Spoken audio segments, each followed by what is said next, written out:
ಅವ್ರಿಗೆ ನಮ್ಮ ಕಡೆಯಿಂದ? ಏನು ಪಾಪ ಮಾಡಿದಾಳೆ? ನಮಗೆ ಅನ್ನ ಹಾಕ್ತಾ ಇದ್ದಾಳೆ, ನಮಗೆ ಕೆಲಸ ಕೊಡ್ತಾ ಇದ್ದಾಳೆ, ನಮಗೆ ಗೊಬ್ಬರ ಕೊಡ್ತಾ ಇದ್ದಾಳೆ, ನಮಗ ದೇವರುಗಳ ವಾಸಸ್ಥಾನ ಗೋವು ಅಂತ ಹೇಳಿದಂತ ಮಹಾ ತಾಯಿಯನ್ನೇ ಕತ್ತರಿಸಿ ತಿನ್ನುವಂತ ಸೊಕ್ಕು ನಿಮಗಿದ್ರೆ ಕಾನೂನಿದೆ. ಬಿಜೆಪಿ ಕಾನೂನು ಮಾಡಿದೆ.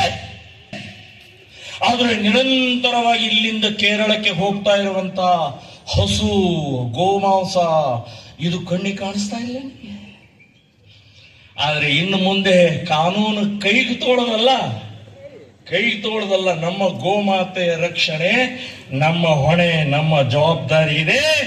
ಇನ್ನು ಯಾವ್ಯಾವ ಲಾರಿಯಲ್ಲಿ ಯಾವ್ಯಾವ ಕಂಟೈನರ್ ಯಾರ್ಯಾರು ತಗೊಂಡು ಹೋಗ್ತಾರೆ, ಅದು ಹೇಗೆ ತಗೊಂಡು ಹೋಗ್ತೀರಿ ನೋಡೋಣ ಅಂತ ಹೇಳಿ ನಾವು ಇಲ್ಲಿ ಈ ಹಾಸನ ಜಿಲ್ಲೆಯಲ್ಲಿ ವಿಶ್ವ ಹಿಂದೂ ಪರಿಷತ್, ಬಜರಂಗ ದಳ, ಎಲ್ಲ ಹಿಂದೂ ಸಂಘಟನೆಗಳ ಒಟ್ಟಾಗಿ ಸೇರಿ ಆ ಗೋಮಾತೆಯ ಆಕ್ರಂದವನ್ನ ನಿಲ್ಲಿಸುವಂತಹದ್ದು ಪ್ರತಿಜ್ಞೆಯನ್ನ, ಸಂಕಲ್ಪವನ್ನ ನಾವು ಮಾಡಿದೀವಿ ಅಂತನ್ನುವಂತದ್ದು ಹೇಳ್ತಾ ಇದ್ದೀನಿ.